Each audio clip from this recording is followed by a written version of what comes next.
to Connect Karo 2024 and specifically to this session on pathways to low carbon equitable development for India. I'd strongly request if a lot of people are still outside, so if we can get to Connect Karo 2024. Thank you.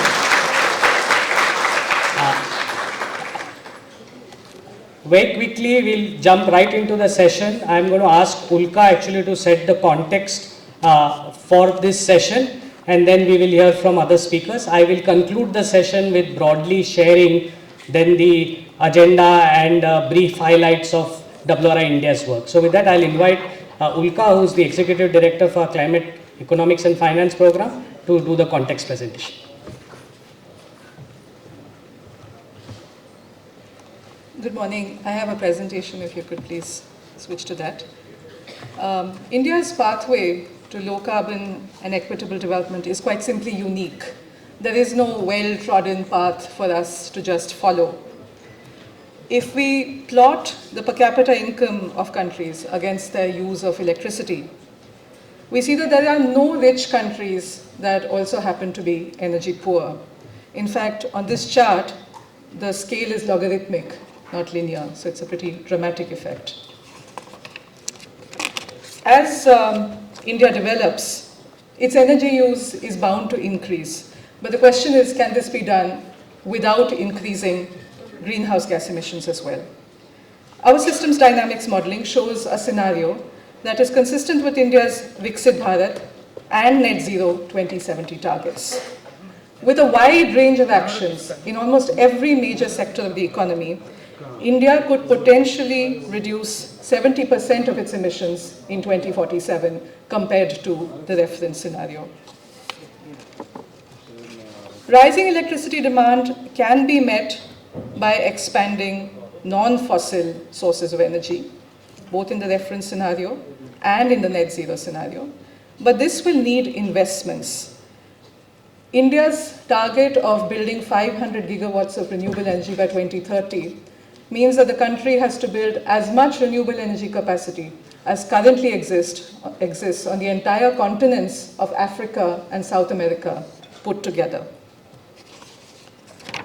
Strange as it may seem, the electricity sector decarbonization is the relatively doable part of this very daunting challenge. Industry is harder to abate. Process emissions are hard to abate, and MSME supply chains will need special attention. But this low carbon development pathway also offers opportunities for new jobs. Our modeling indicates that it can create around 2 million jobs a year in electricity, manufacturing, and construction. Of course, the scale of India's workforce is vast, and as decarbonization shifts technologies, fuels, and materials, this workforce will need skilling in specialized manufacturing for men and for women in big companies and in small businesses. This map, which is from NITI Aayog's India Climate Energy Dashboard, starkly shows how coal power is located in the north and east of the country, and wind power, for example, is located in the south and west. Of course, solar is more evenly distributed, but our low carbon development will need to create opportunities even in fossil dependent, highly climate vulnerable, and less economically diversified regions. Finally, the challenge is not just environmental, but macroeconomic. India's NDC targets and net zero target will need about $2 trillion, largely private investment by 2047. But public spending is also linked to tax revenues from fossil fuels. And with the shift to electric mobility, there could be a reduction in the petrol and diesel tax revenue of $1.5 trillion by 2047.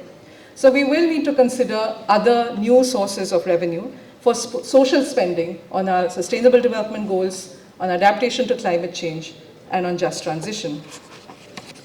But, of course, the same shift will also save the country more than $3 trillion in importing oil. And this is important for precious foreign exchange as well. And this is what India's low carbon development will actually look like. These are just 3 of the speakers whom we have at Connect Karo this year and whom you'll be hearing from over the next 2 days. Srimati Mamta Devi from Begusarai in Bihar, who uses solar power for Didi Ka Papad, a small business that she runs and hopes to expand. Shri Dharmesh Kachiwala, a textile MSME owner from Surat, Gujarat, who is shifting to more efficient processes and cleaner fuels to compete in the global economy. And Dr. Manju Vasudevan from Forest Post in Kerala, who works with Adivasi communities to build value chains for bamboo and non-timber forest products so that we can also have livelihoods based on the restoration economy. We hope that you will look forward to listening to these and other experts, and we look forward to hearing from you. Thank you very much.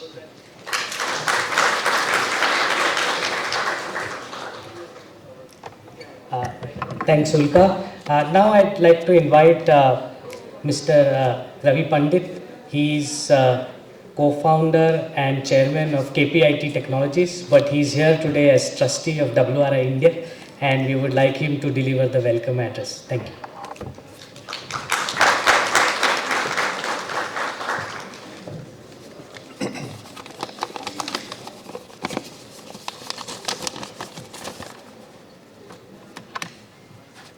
Thank you, Madhav. And good morning, everyone. I'm delighted to welcome all of you to this 12th edition of WRI India's Connect Karo. Now, as you know, Connect Karo has been serving as a key platform for all of us here who are really deeply connected with the equitable and low carbon development of the country. And I believe that such platforms are very important for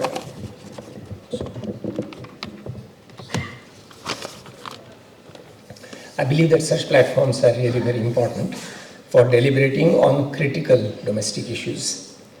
And so that we can have a very well-reasoned deliberation on these matters. On this occasion, I would also like to extend a very hearty welcome to Mr. B.B.R. Subrahmanyam, Dr. Lise Breuil, Mahadevan Dasgupta, who is going to be, I understand, on the online. And we are really honored to have all of you here this morning for the Connect Karo 2024. As you would have seen, this year's Connect Karo has 6 major interconnected themes. And I think it's important that we talk about them in a very interconnected manner because, society being some kind of a fabric, everything is connected with everything else. So the themes that we are going to talk about is public space, urban water resilience, integrated and electric mobility, climate and clean air action, clean energy transition, and food systems and land restoration. And as I said, I believe a holistic approach of addressing all of them is what is really called for. I believe that today we are at the cusp of some imminent danger and some extraordinary opportunity. So the dangers are for all of us to see. We have seen that 2023 was the hottest year till date. 2024 promises to be again the hottest year till date, and so does 2025. And whatever was at one point in time agreed or thought to be the timeline within which that we will breach that 1.5 degrees Celsius increase in the temperature, we thought it will be reached between 2020 and 2052. We already breached that in 2023. Now this has a very serious impact on all the countries in the southern hemisphere. And of course, India is certainly one of them. Almost 75% of our jobs and more than 50% of our income is really related to these sun-exposed or weather-exposed conditions. And it could mean a significant drop in our GDP. It can mean a significant drop in the jobs that we have. And people think that almost 50% of the global 50 million jobs which could be lost because of the heavy weather, because of high sunshine and hot weather, could be in India. And one can talk about the slew of such challenges that can happen if we face the problematic weather, arising on account of the climate change. On the other hand, the good thing is that most of the India that we will see in 2050 is yet to be built. So we have an extraordinary potential in front of us to build a completely new India. So growth could multiply demand across multiple sectors. Steel 8 times, power 8 times, cement 3 times, automotive 3 times, food more than double. So this is still required for the development of the country in the years to come. So there is this extraordinary opportunity for development of our country. And if we tap all these potentials, then we can have really a country which is not only highly developed, but it is also ecologically sensitive, socially more responsible, as well as climate-wise far more sustainable. So there is a potential to change the energy mix, and we now see a lot of discussion on that. There is of course a lot of conversation regarding solar, regarding wind. Now there is conversation regarding green hydrogen. In the last budget year, I heard about the new, potential activities in the area of, small nuclear reactors. So a whole bunch of energy change initiatives can be there in the years to come. So these are some of the things in which things can move. I believe that this calls for a major social transformation which is both rapid at the same time sustainable. It's our conviction that such a rapid sustainable transition is possible only if we apply 4 critical levers in the change.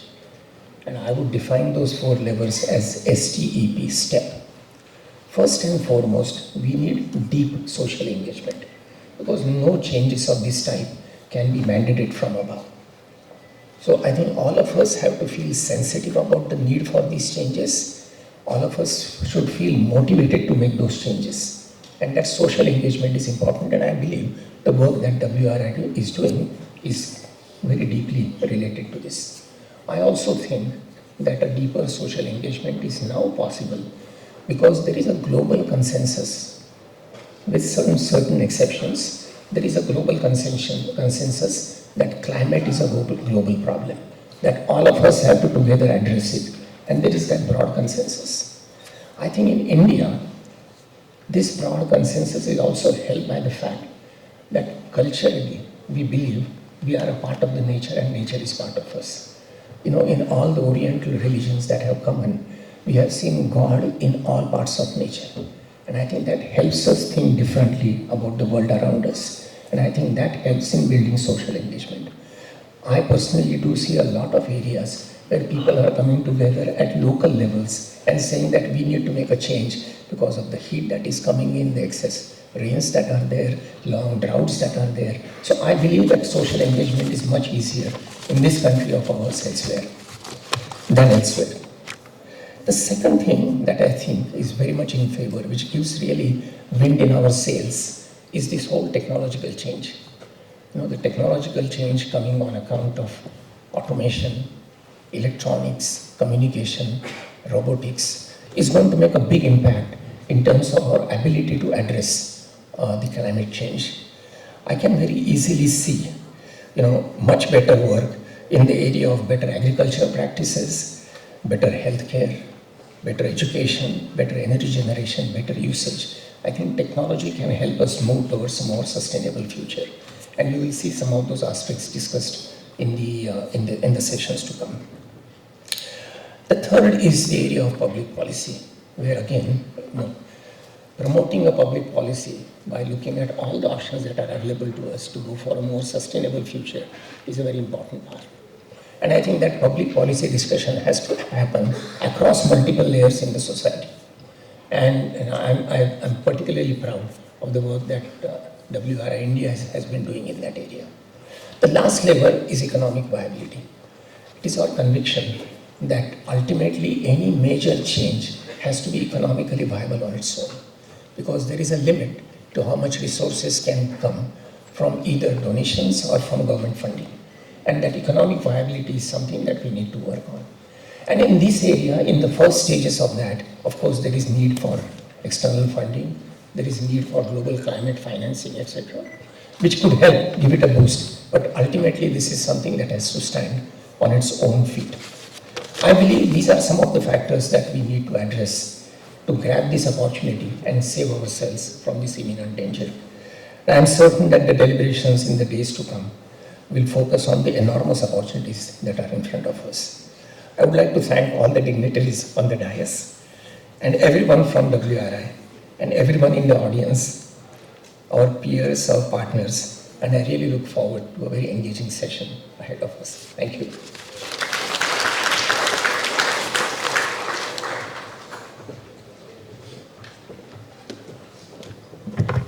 Thank you very much, Mr. Pandit. We'd now like to invite Ms. Mahadevan Dasgupta, Development Director and Additional Chief Secretary, Government of Karnataka, to speak. She was unable to join us due to some emergency at the last minute, so she's going to do this virtually. So over to you, ma'am. Thank you very much, and apologies for not being able to join in person. It's my loss. I think it promises to be a very engaging set of discussions. But distinguished fellow speakers and delegates, I appreciate that WRI is working on how to put ideas into action at the intersection of environment, economic opportunity, and human well-being. Many of us are engaged in grappling with exactly the same challenges in front of us. Also appreciate that Connect for 2024 has for its motto, for people, nature and climate.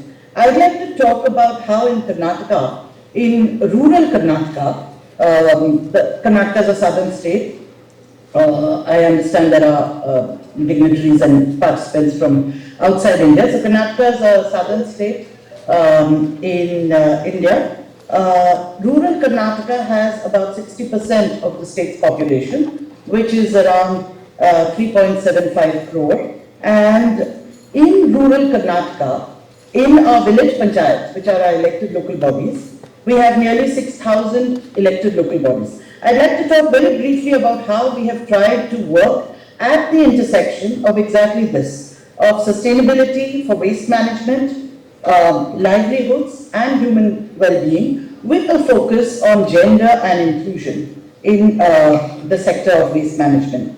So we have nearly 6,000 gram panchayats, village local bodies in Karnataka, which have around 95,000 elected representatives, 50% of whom are women. 3 years ago, when we tried to look at what was happening in the field of solid waste management, we found that the infrastructure was more or less in place in almost all the local bodies. But what we found was that the poorest women, the women who were elderly, who were perhaps had disabilities, who had different kinds of reasons for being very, very marginalized, were doing the very undignified and rather dirty work of segregating mixed waste which was collected. So this didn't make sense. First of all, collecting mixed waste itself should be a practice that stopped. And secondly, there needs to be dignity in the handling of waste and the processing of waste in secondary segregation. And not only dignity, but also it needs to make economic common sense. And so what we did was, we took up a radical new structure to this entire process. What we did was, we said the local bodies, village local bodies, will sign MOUs, agreements with the local women's federations, self-help group women's federations, in order to do end-to-end management of the waste, solid waste management in the local body, including behavior change communication, house-to-house collection, user fee collection, secondary processing, secondary segregation of the waste, and also driving the waste collection vehicles. Why did we say this? Because we found that the least dignified and the unpleasant work was being given to the poorest women, whereas the other work, which was, which was sought after almost, such as driving the vehicle, which symbolized a certain degree of empowerment and mobility, was being done by the male workers of the panchayat. So when we transformed this into a women-led end-to-end micro-enterprise model, we found that women started coming forward in large numbers. Many of our younger colleagues expressed doubts about whether women would come forward to actually drive the vehicles. But I'm happy to say that in 3 years since we started, we now have 15,000 plus trained self-help group women working on end-to-end solid waste management in nearly 6,000 village local panchayats. And of these women, 3,400 women have undergone 30 days training in driving and are now driving the vehicles, the waste collection vehicles. Now, they are working on behavior change communication, they are collecting the user fees, they are ensuring that houses and commercial establishments do segregation at source. This also enables us to focus on inclusion, because what we have found is that instead of making this into an income source, when we treat it as additional income through a micro-enterprise model, women who are burdened with care work at home, women who have disabilities, women who can even have severe intellectual disabilities, can come and do the secondary segregation in the waste collection center, something that might take them 2 hours. If they do it in 3 hours or 4 hours, it's still economically viable. But what we're finding is that this has enabled green livelihoods for more than 15,000 women. We're only going forward from here. It has been uphill all the way. But I'm happy to say that this year, the Chief Minister of Karnataka announced in his budget speech that based on this, Karnataka is going to go forward to build a circular economy strategy for the state. We're setting up a special purpose vehicle for a clean rural Karnataka mission, and we are also setting up a circular economy lab. This, I think, reflects the things that Ravi Pandit was just talking about, deep social engagement. This is actually the deepest social engagement at the grassroots level. We are trying to establish, you spoke about the global consensus. What we're trying to do is to also build a local consensus and a local stake through user fees, through behavior change communication, through segregation of wet and dry waste at source, trying to ensure that every person residing in rural Karnataka has a stake in the sustainable waste management within their panchayat. Through women self-help groups, we are conveying the idea that women-led inclusive livelihoods can actually build a better world. We have in India, I should also mention that we're building on our tech platform, which we already have for the panchayats, we're building a special module to monitor the solid waste management and to help women manage the waste better, including getting aggregators to pick it up and get revenues from this. And finally, economic viability. I'm happy to say that one of our panchayats, the president was just telling me, in fact, he made a presentation in Morocco at an international SPCC summit, that over the years, what they have been able to do is to break even very soon, and over the years now, they have arrived at a model where they earn 3.5 lakhs per month, they spend 2.5 lakhs per month, and now they have got 12.5 lakhs of revenues in their bank account. This panchayat is now setting up a resource center to train other panchayats in solid waste management. Why am I sharing this? I'm sharing this because we often think that waste and sustainable waste management is an urban problem. It's not. If we want our rural areas of the world in the global south to manage their waste sustainably with with livelihoods being generated and with gender and inclusion at the heart of it, here is a model which Karnataka has developed through challenges, showing that it's possible to do many things. It's also possible to do difficult things. And hopefully, eventually, we will find that together we have been able to do great things. Thank you so much for inviting me and for the opportunity to share something about our work. I look forward to hearing about the discussions. Over to you. Thank you. Thank you very much for sharing that sort of really the program at scale that is really developed to tackle such the kind of problems that we need to solve. So now I'd like to invite Dr. Lise Breuil. She is the country director for AFD and would love to hear her perspective. Please. Hello, good morning, and thank you for inviting me. It's really an honor to be seated here amongst these high-level practitioners of sustainable development. I've been working with the French development agency, AFD, for nearly 20 years on urban development and access to basic services. So what I'm going to share is very complementary to what Ms. Mahadevan Dasgupta has just shared on rural development in Karnataka. And he's also reflecting on your thoughts, Mr. Pandit. We came to the same conclusions. So the question that we usually formulate is how can we support India to build its own low-carbon, resilient, inclusive urban development pathway in a context, I don't know if I have to say it again, where urbanization has been explosive during the past decade, but will be even more in the coming decade because the figures of today, 35% of urban population, is quite low, in fact, if you compare. So as soon as 1% is increasing in India, with a 1.4 billion population, it's like a new city of France that is just coming out in the months. So this is quite a challenge, and as a development bank providing loans, long-term loans for investment, the message that I want to convey here is that yes, investment is crucial to achieve such a low carbon, resilient and inclusive development, and that's really something that you mentioned, that they will achieve the expected impact only if there is a change in the behaviors of everyone, starting with the richer and the more privileged, us in that room, and that will require time, the right incentives and well-designed public policies, and of course efficient long-term governance to constantly adapt those policies. So let me just share with you 3 examples on this, where AFD has been involved in India.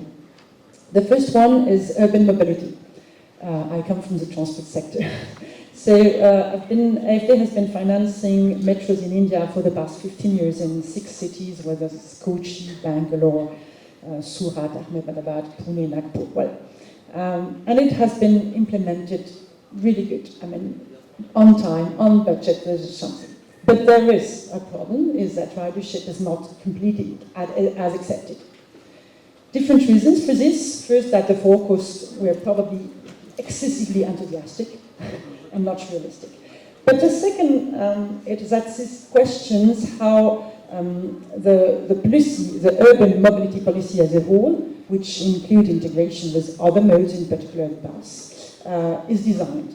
And what I want to stress is that it is much more difficult to move the global urban mobility system than to build, in fact, a billion metro on a viaduct. This, India has a lot of good engineers and does that super well, and can do that in other countries as well. So in that case, for instance, we had a number of questions with our colleagues, which I don't have the answer, and no one has the answer.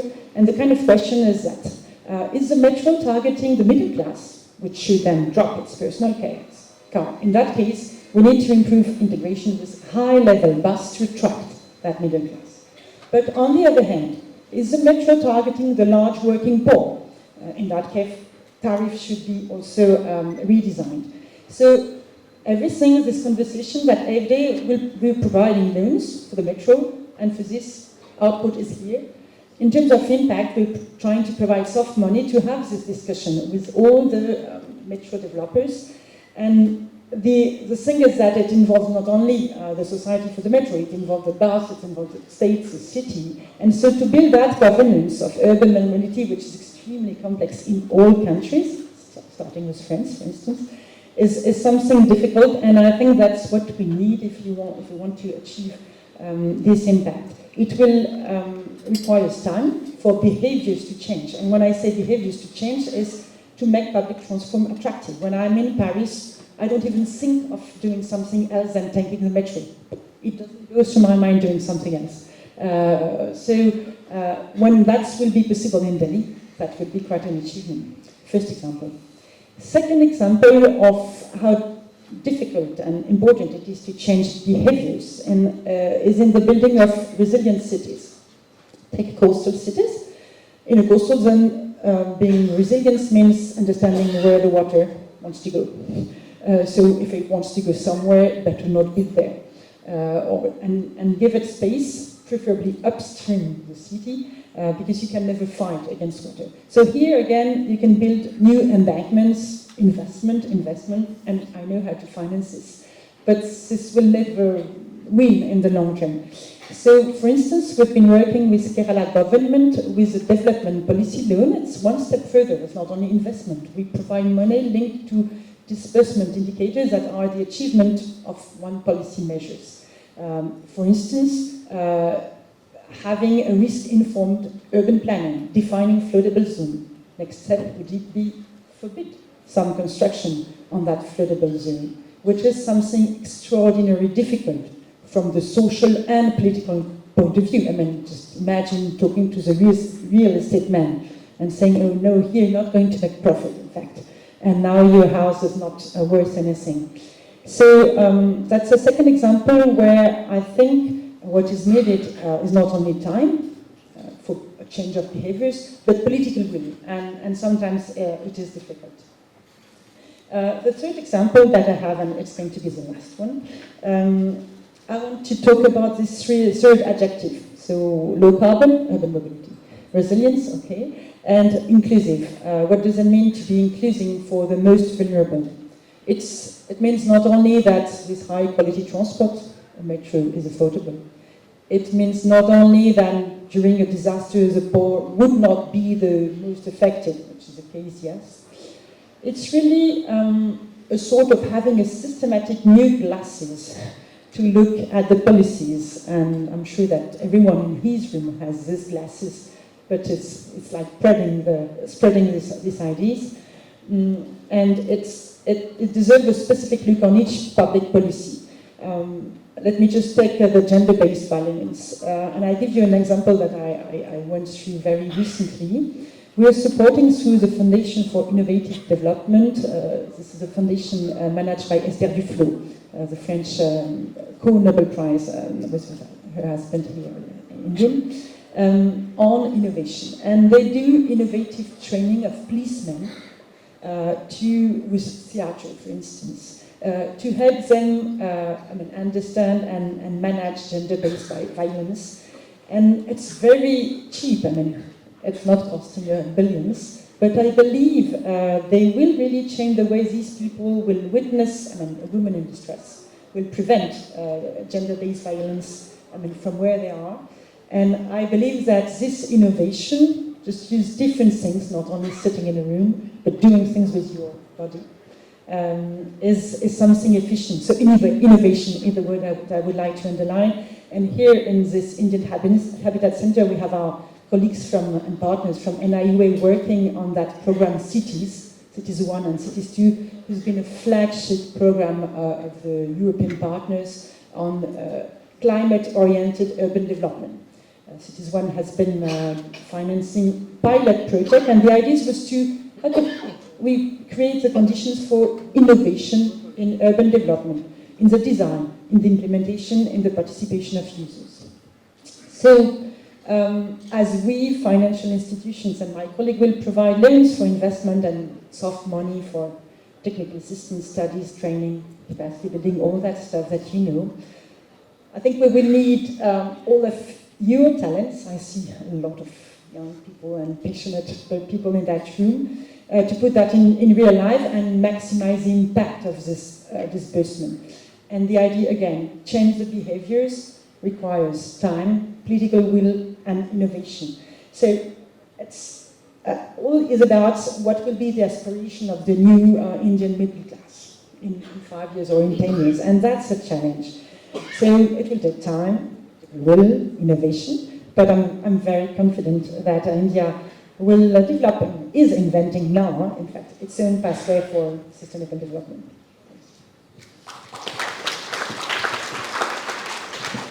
Thank you very much for sharing. And now I'd like to invite Mr. B.V.R. Subrahmanyam. He's the CEO of NITI Aayog. He's also been leading the effort to really help develop the Vikasit Bharat 2047 sort of document. And so really in that context and in the context of this low carbon equitable development, I would invite him to deliver the keynote address for the event. Thanks.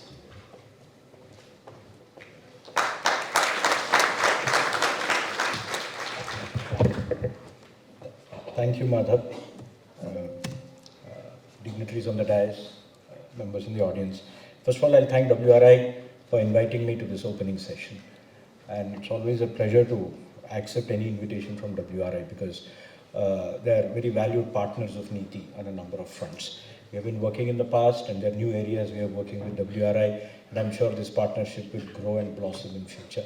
We've been working with them on e-mobility, promoting EVs, and also now we've started partnering with them on preparing economic plans for cities, economic plans for cities, cities being one of the areas of strength, and we hope to expand this to newer areas, and I wish WRI all success in this Connect for 24. I think a very appropriate topic. First of all, I think the event itself is a very appropriate one, you know.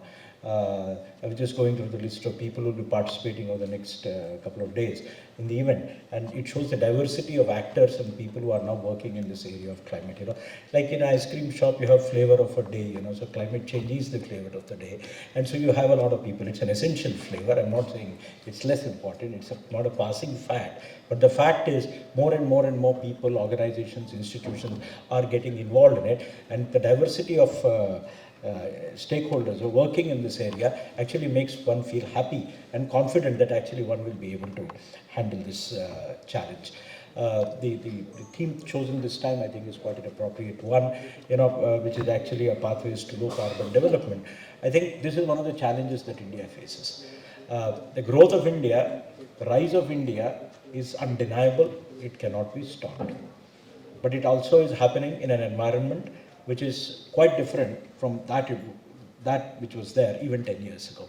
I mean, this is the first time in the history of mankind that a country, a large country of this size, is seeking its future to be a developed nation, Vikasit Bharat in 2047, in an environment where fossil fuels are not going to be the main driver or engine of growth, where climate change is an ever-present threat. Technological changes like AI are not just minor disruptions but could be major disruptors, and the geopolitical environment is not as benign, say, as it was post-World War II for the last 70 years. This is one of the most challenging goals and tasks that country faces.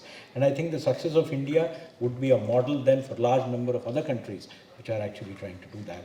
India faces a very interesting challenge, you know. On one side, you have the challenge of growth, you have the challenge of jobs, you have the challenge of, you know, energy consumption. At the same time, you need to balance it with your environmental considerations, which are also a big reality which you need to face. Historically, industrial development was almost synonymous with energy consumption, largely fossil fuel, and which also meant that it led to, you know, greater greenhouse gas emissions. Maybe 100, 200 years ago, the impact was too little to be noticed or not felt relevant enough, so it was probably accepted as, you know, a non-issue. But I don't think we are not now in a situation where we have a choice for it to be a growth or you know, sustainability. It is growth and sustainability. Nobody can deny a developing country's right to be developed. Nobody can deny growth aspirations. And at the same time, we live on one planet, we live in one place. As the Prime Minister has said, one earth, one family, one future. And that was the logo or the motto for the last G20 summit. We also realized that this growth has also to ensure that the planet actually survives in the way we all know it to be. So I think this is something there. A simple answer a lot of people actually can give is that, will markets be able to solve it? I think by and large, gradually, consensus is moving in a direction that markets alone will not be able to solve the problem of climate. Okay, markets will solve with assistance. I will put it that way, either through appropriate pricing, mandates, this and that, some intervention, which means you're modifying a true market. Markets can still solve, but I put it with caveats, conditions, etc. And India as a nation, of course, is committed to addressing the problem of climate change, greenhouse gas emissions, etc. The Prime Minister, as I said, in the G20, that was a very important thing for him. In the 15th August address to the nation this year, on one side, he laid down the ambition for Vikasit Bharat, but he also mentioned very clearly the commitment of the nation both to addressing greenhouse gas emissions and having a clean and green pathway to development. So I think that is there. And that commitment is actually visible. If you see the climate change performance index, India is one of the top 10 nations. One of the few countries which is actually on track to meet its Paris commitments. I think that shows the resolve of the nation. Our commitments may not have been on par with the most developed countries in the world, but we are also not the most polluter in the world. So our commitments are in line with where we are in terms of reality. But the commitments made by the Prime Minister in the COP in Glasgow were actually quite ambitious in terms of what the world was expecting at that point of time. We have committed to a net zero. We have committed to a certain energy intensity of the economy. We have committed to a certain percentage of our capacity to be renewable, committed to a certain goal as far as renewable energy installation is concerned. And I think we are very much on track, and I think this is monitored very closely, and I think we are pushing ahead toward it. Having said that, I think we must also realize where does India stand. Less than 4% of cumulative carbon emissions are actually from India. So we have actually a minor contributor to whatever is a global challenge or a disaster, whichever way you look at it. And if you look at even at our per capita consumption, we are half the world level. We are not even at the average level. We are half the global average. And if you look at developed countries, we are less than 1/10. So I think that message needs to be carried. Who bears the burden is one thing. I'm not denying the importance. I'm not denying the responsibility and the actions we are taking. And the actions we will continue to be taking. But I think this should be set forth. There is certain inequity in what has happened, and that inequity also has to be kept in mind.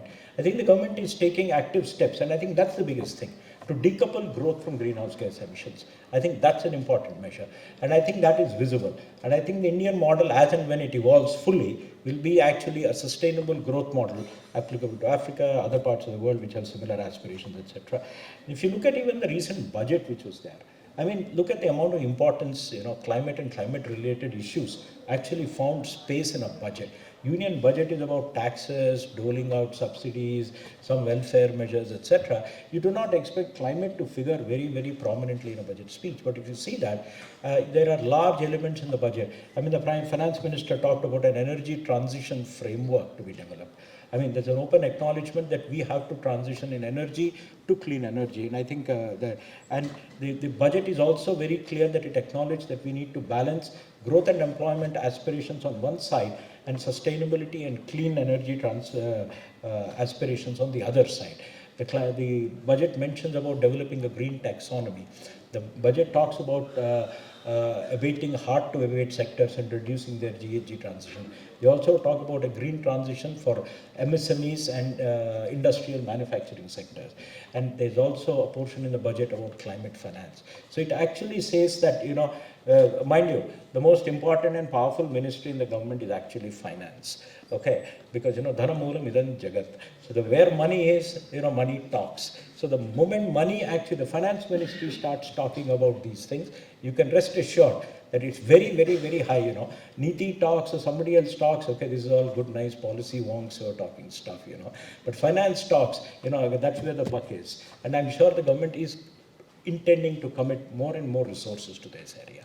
And mind you, jokes apart, NITI is actually closely collaborating with Finance Ministry. And I think we have played our own role in influencing, the thinking in certain directions. And NITI itself is influenced by our partners, WRI. I was going through the list of participants. At least, half the participants have some linkage with NITI in some form or the other.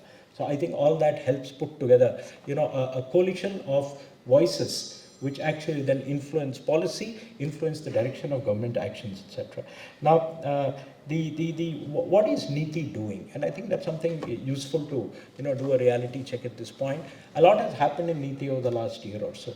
We have built probably the strongest group in government working on climate change and green transition. And I'm saying that without any undue modesty, the strongest group in government. And that has been built over the years. We have almost 20 people now working full time, only thinking about this, with some important thought leaders, with a large number of partners who are working together. What is NITI working on? We have made commitments to net zero. NITI is working on developing a pathway to net zero. I mean, what is the path, or what are the alternate paths which will lead us to a net zero? NITI is planning to come out with that. Somewhere in November, we'll probably come out with that. The second thing is, we need to have green transition in a large number of sectors. There are certain sectors which are very, very obvious. You've got steel, you've got cement, you've got chemicals, and you've got aluminium. We're working with industry, they're part of this group's work, where they are working out roadmap for green transition and reducing the carbon footprint of these sectors. It's very essential. A lot of them are important for the economy, a lot of them are important for exports also. And increasingly the global environment is becoming unfavorable to non-green materials. And mind you, it's not the big industries which will get affected. It's not the steel exporters. A person who's making hand tools, whose steel comes from carbon lead steel, is going to be equally affected. So, because there is going to be a carbon footprint which will be traced to every product. So I think that's the second area I think we're working on. The third area we're working on is circularity. Circularity is as integral to climate change resolution as mitigation. So circularity actually reduces your demand for new materials. So I think circularity is another area, and we've picked up 5 sectors in which we're working on. These are easy, low-hanging. We are not picking up with the most difficult ones, which like urban waste. We're picking up stuff like, lithium-ion batteries, electronic waste, rubber and tires, automotives and metals. And then we'll go on to newer areas. Again, WRI is a valued partner in that kind of work. We're also working on estimating the actual climate finance needs within the country. There are a lot of figures that are quoted around 2 trillion, 3 trillion, 4 trillion. The beauty of these numbers is they look so absurdly high that we don't bother about it after reading it, So let's talk realistic stuff, and let's talk real stuff, I mean, it's something like saying that, if you don't eat food for 30 days, you'll get well. You'll die in 30 days if you don't eat. So you will anyway continue eating like you would. You need to have realistic stuff which are doable, achievable, and practical. So I think on climate finance, we are going to do that. And I think that's, again, this all work is going to come out in October, November, December. There'll be multiple documents. I would like everybody to keep tracking what NITI is doing on that. Not that it's our work. It's a work of a large number of partners. We have created a large number of working groups. One other area is actually, a lot of climate finance is available. Generating projects to actually access climate finance is also something in tremendous shortage. Okay, states, organizations do not know how to prepare green projects, and how do you access it, design these things.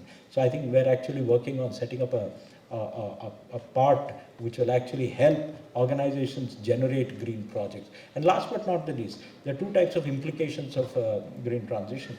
By the way, we are not ignoring agriculture. A lot of people don't realize that the second biggest source of greenhouse gas emissions in India is actually agriculture after mobility. So, so it may be a very small share in other countries, but it's a very large share in India.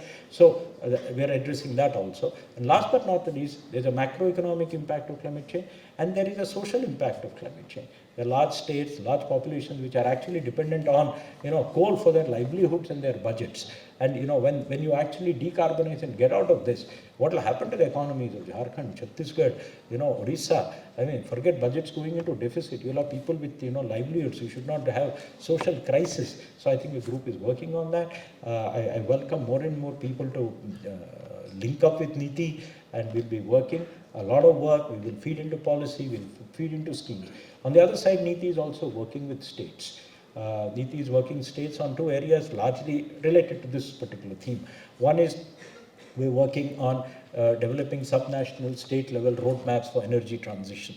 Something has been happening in Maharashtra, planning to work with Rajasthan, Madhya Pradesh, Karnataka, Odisha to prepare energy transition roadmaps. But some interesting things come up. All our coal is found on the eastern side, most of the energy demand is on the western side, right? So all your electricity grids were laid east to west. But when you look at renewable energy, bulk of the solar is in the north, Rajasthan, Gujarat, and the demand is in the other direction. You need north-south lines instead of east-west lines. There are fundamental structural changes which will happen. And there's a lot of other stuff. People talk about, we'll go all electric. The United States will have to rewire all the houses in the United States if they go all electric. The house meters and the distribution transformers cannot take the load of all electric houses.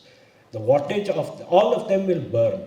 All houses and their switchboards will go off. That means the entire distribution. So we look at this mega number. Oh, I'm replacing a thermal plant with the renewable energy plant. It's not that. It goes down all the way to the wire drawn at your door.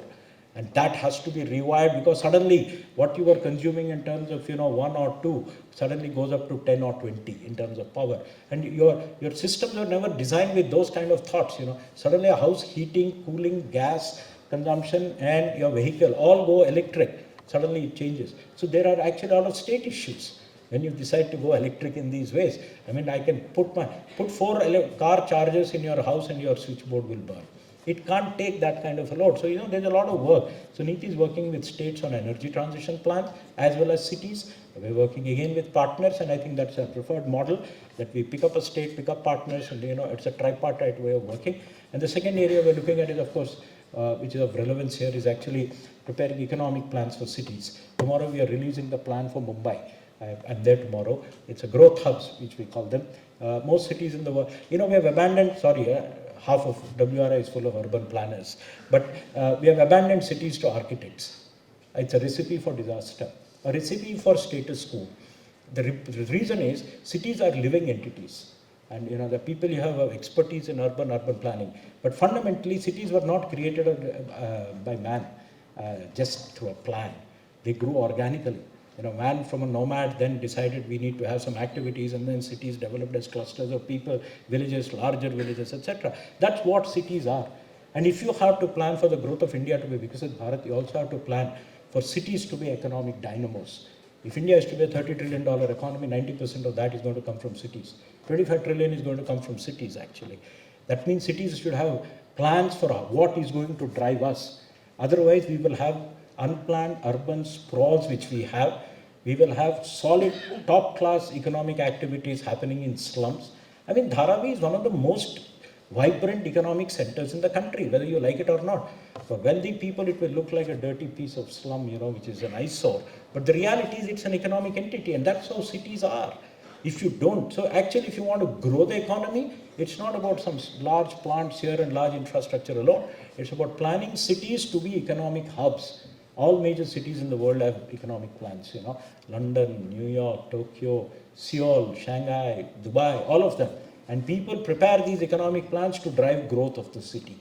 And that's it. So if London says we deindustrialize and we go into finance, it's a plan. And then the rest of the planning in terms of urban planning comes in to feed that economic plan. We are doing that in Mumbai. It will be released tomorrow. But the good thing is, it's not only about money and dollars or rupees or whatever. It's also about making the city sustainable, livable, so that, it doesn't drown in rain and dry up in the dry season.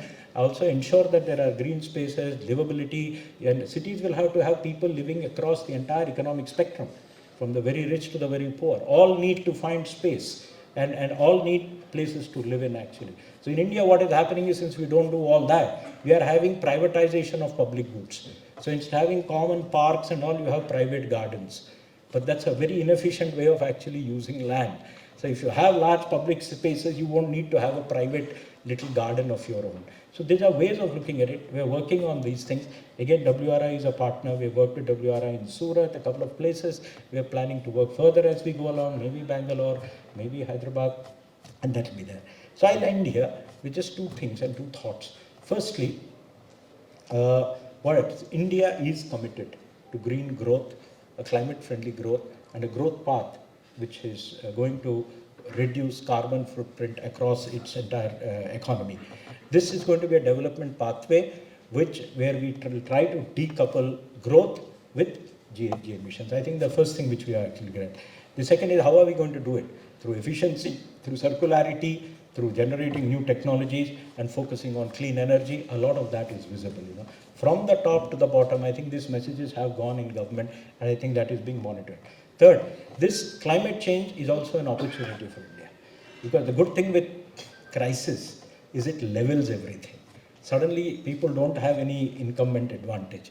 So we can actually use this transition which is required because of climate change and the requirement for green transition to become a leader in clean technologies, to become a hub for clean and green technologies for the world, simultaneously generating green jobs for our people, which means a lot of skilling. And I like a lot of the work which WRI is doing at the micro level, training people in green skills, etc. And last but not the least, all this will be a new green growth model. And a green growth model for 1 billion people or 1.5 billion people is something which the globe will be looking at very, very interestingly. Having said that, and having seen what you have said and some of the work which WRI has done, leave some thoughts behind. And the thoughts which you can probably deliberate on as you go along the next 3 days, What are the things we need for this entire effort on addressing climate change, greenhouse gas emissions, green transition, circularity to succeed? Firstly, we need commitment at all levels. At the top, which is the topmost echelons of government, to the bottom at the individual household village level. And I think all of us in this room and whoever are hearing are contributing in some way or the other. This is a behavioral change, mindset change. It's not difficult. Tamil Nadu is a rice eating state. Today you go anywhere at night, people eat roti at night. It needed just a long sustained effort. People change. Very difficult to get rice at night in Tamil Nadu. You don't even think about it. But ask the Tamilians in the room, parota is what they will eat at night. And the way I pronounced it, it's not parota. So that's one. So you can actually make behavior change. So commitment is necessary. It's coming in. And I think climate is forcing itself into everybody's consciousness. So I think that's the way you can't avoid it. That's the second is, I think we need a lot of innovation. We need a lot of innovation how we address these challenges. And I think that way India is well placed. We are a global hub for a lot of innovation. There's the third largest innovation ecosystem in the world, oft repeated. So I think we have a good base to work on. The third thing is also a lot of localization. So what's applicable in Karnataka may not be applicable in Jharkhand. What's applicable in Assam may not be applicable in Rajasthan. So a lot of localization to address the problems of climate change, be it innovation, be it new technologies, etc. So we need a lot of local models. Then one problem, and it's a problem which actually bedevils India, and particularly when organizations like WRI and others work in the field, etc., which is the problem of actually scaling up. The country is littered with brilliant innovations done by bureaucrats and others and NGOs all through, north to south, east to west. And that's it, that's the end of the story. A critical individual moves, a critical organization vanishes, and that collapses. And as a bureaucrat, I'm telling you from personal experience. Every bureaucrat is bright, does lovely work when they're out there. Nothing survives after they leave. And that's it. It's utter waste of money, utter waste of talent. What we need is to anchor, institutionalize, and see that these things they outlast individuals, institutions, and also grow. What does that require? That requires that all good work, all experiments, all pilots that are done are documented, are analyzed, their key success factors are understood, and those are then disseminated on how do you then scale up. Without that, a lot of pilots, a lot of experiments are a waste. And nothing comes out of it, It's a lot of feel good, nice. I'm making a presentation somewhere, some lady in Rajasthan will make a presentation somewhere in Geneva. Fine, so what? Most of Rajasthan is still the same. If that's successful, analyze it, see what are the key success factors, eliminate the individual-centric stuff, and then see how do we then scale it up. I think that's very vision. And last but not the least, anything we do in this area has to be viable. They have to be viable financially, economically. Again, as I said, money matters, And therefore, since money matters, all technologies, all initiatives, all attempts have to meet the test of are they viable. There are ways of making non-viable things viable. But end of the day, and how do you make non-viable things viable? It could be through viability grants, it could be through mandates, it could be through taxes, a whole host of measures. But that will help, because I'll tell you, when I hear about things like skilling, a lot of effort is being put into skilling. But think of it. When a child goes into school, and the child goes into say, 6th and then 10th and 12th, they know that if I go through a normal formal education to a degree, I know the pathway and where it will lead to, which means I'll appear for an exam and get a job, or I'll go into the private sector, or I'll do something, and I'll get a certain type of a desk job. But a person trying to enter the skilling stream has no visibility of his pathway unless that skilling is happening near Mumbai, Pune, Bangalore, Chennai, some industrial area. They can see where I'm going. But I'm living in an area where none of these exist. There is no pathway visible to me. And if I don't see a pathway, I don't take a decision. So actually, things like skilling can never be top down. The reason is decisions are being taken by millions, billions of individuals. And affecting the individual's decision requires clarity to them on why they should take a choice between the two.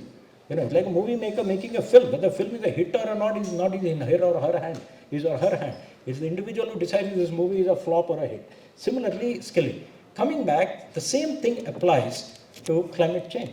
Whatever we want people to do, the decisions have been taken by individuals. You can't force individuals to do a certain thing. If they have to adopt it, it has to make sense to them. And in the case of a lot of things we are trying to do, be it e-mobility or this and that, it has to make sense to them financially also to make that option. And we have to make some measures to be taken to make it therefore financially viable for that person to take that particular thing. Take agriculture. If you want to, paddy is a great contributor of greenhouse gas. If you want people to get out of paddy, there's a logic, we are going to sit on surpluses of paddy for decades now. There's no doubt about it. It's not wheat. Wheat India is a single season crop, paddy is a 2-season crop. There's a fundamental imbalance between the two. So if you do that, it has to make sense to the farmer. I make 70,000 rupees per hectare of rice. I need to make a similar amount of money on whatever else you want me to grow. Oh, pulses, the country is importing. A farmer doesn't give a damn whether the country is importing pulse or not. He's not doing patriotism. He's making a livelihood there. And so you have to make that. So similarly with all green and clean stuff, it has to make sense financially at the bottom. And I think if we keep these things in mind, we'll come with solutions which are acceptable, amenable, and will meet our goals. I wish you all the best. I wish WRI, its team, all participants success over the next couple of days. Thank you very much.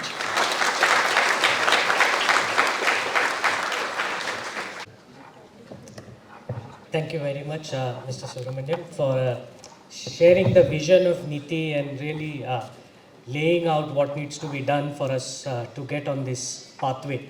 I'll now quickly share a presentation and talk about the few highlights of what we have been doing at WRI, and then quickly end with a quick glimpse of the agenda.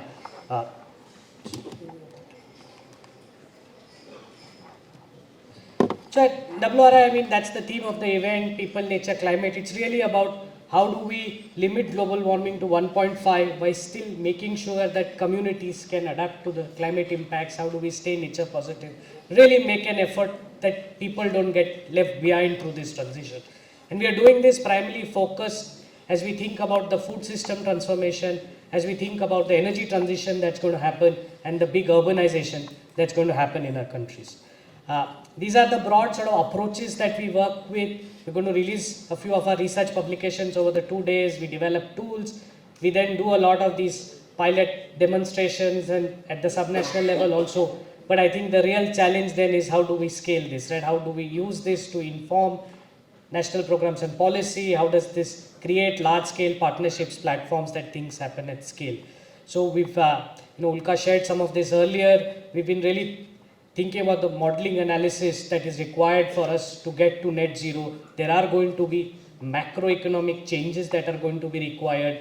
There are going to be implications for land and for water through this path. So how do we really understand these implications and build public policy that solves this in the right manner? We've been supporting NITI Aayog to work on the hard to abate sector roadmaps with research. We are working with the Ministry of Steel, supporting with research on decarbonization roadmaps, and also with MNRE on green hydrogen, offshore wind, PM Kusum, Surya Ghar and other policies on sort of enabling these national level roadmaps. Freight is, our analysis from the modeling shows 50% of the decarbonization is going to happen in the industry sector.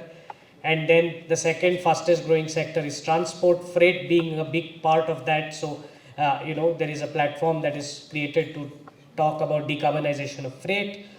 And then, of course, a lot of the energy transition is going to happen in states. So, we are both working at the state level to think about energy transition, but also more broadly about low carbon development, about mainstreaming adaptation and resilience, doing things like integrated resource planning, climate budgeting, looking at broad strategies to low carbon development, and then also looking at new institutions, new governance that will be required, and also some of the just transition issues that will emerge.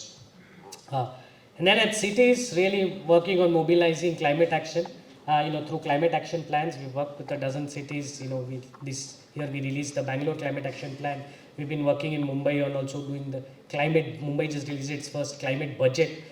So really talking about one, doing climate action plans, then institutionalizing climate action through climate cells, through climate budgets, through climate change departments, and also building programs around flooding, greening, public transport, buildings to be able to really mainstream this action. Then on, really looking at the district level in a way, I would say, so there was national, state, cities at the district level, but also really using this landscape approach through the Harit Bharat Fund initiative, which we are doing with a number of partners to bolster a land-based sort of economy to support restoration entrepreneurs to be able to really lead this kind of a restoration economy that does both. We are able to bring capital and capacity to the restoration entrepreneurs. We are able to bring citizen science and geospatial monitoring tools to be able to track progress and really also see how the Manrega, NRLM funds can then be used to further bolster this transition. Similarly, at the district level, bringing this perspective of ecological understanding as we do urban development, so that what we build are going to be thriving, ecologically thriving regions as well, and not just economically thriving regions. So this is the work, and then at the village level, and this is what we're doing in Tamil Nadu, both working at sort of in the coastal, plain and hill villages, trying to think about how these villages can develop DPRs to get state government money, but to do projects that both enhance livelihoods, increase climate resilience, and are also able to reduce greenhouse gases. Finally, I think really on the MSME transition, this is really on the skilling agenda, but also really seeing how we can make the MSMEs more resilient to climate shocks. How do they decarbonize, and for fuel switching, resource efficiency, and really then the skilling and the financing that is required to be able to do this. Looking at certain food supply chains, right, and looking at really driving the agenda of the SDG 12.3 on food loss and waste, trying to look at commodity supply chains, identifying hotspots, and then really driving stakeholder action to be able to do behavioral change, create new infrastructure that may be needed to reduce food loss, which is a substantial, almost 20% of is lost in of greenhouse gases actually come from food loss. And finally, I think a couple of things more, little bit on the behavioral side, but also really we've started this Uddeshya platform really to push on the gender responsive urban mobility systems, and we want to continue to grow this platform. And finally, really also driving behavioral change, getting people to use more public transport, and moving from personal to public through open data, through creating information that is available through apps, but also then using some of these platforms to drive some behavioral nudges. So this was just to give you a broad flavor of the work that we have been doing over the last 12 months. A lot of that will be discussed in these various sessions over the 2 days under these 6 themes. Feel free to sort of look at the detailed agenda, and once again welcome to Connect Karo 2024, and look forward to 2 days of great deliberation. Thank you very much.